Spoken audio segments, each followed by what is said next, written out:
Hello bachcho, let's read the question. The question says, how wide is the base of trihedral prism which has the same resolving power as a diffraction grating with 10,000 lines in second order of spectrum if dn by d lambda is equals to 0.1 micro पर metre.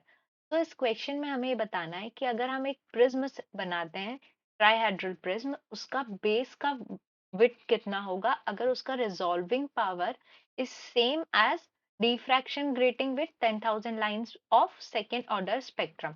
तो अब इस question में हमारा जो की concept use होगा, तो the key concept this question is resolving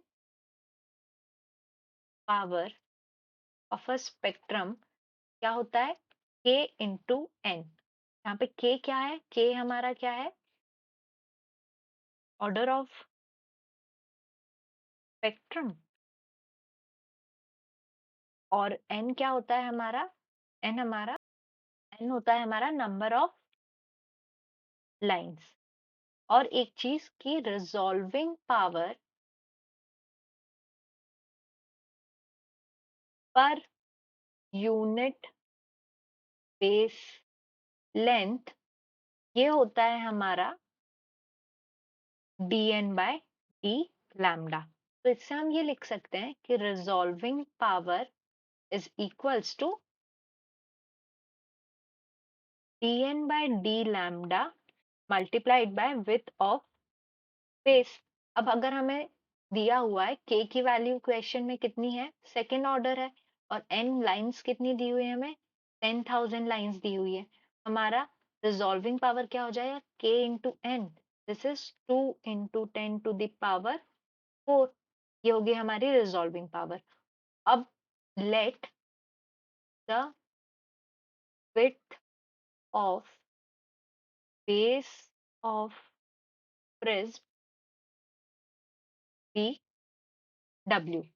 तो इससे हम लिख सकते हैं resolving power is equals to D N by D lambda multiplied by W. और रिजॉल्विंग पावर कितनी अभी हमने कैलकुलेट किया, 2 into 10 to the power 4 is equals to D N by D lambda हमको दिया हुआ है कितना है, 0.10 माइक्रो पर मीटर इंटू विथ।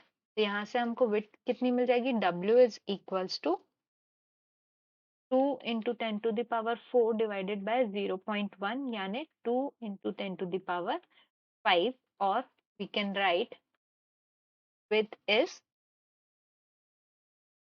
और ये हो गया माइक्रोमीटर में क्योंकि ये हमारा माइक्रो पर मीटर था, तो ये हो जाएगा मीटर्स में। अगर हम इसको कन्वर्ट करें तो this is equals to 0.2 metre और 20 centimeters.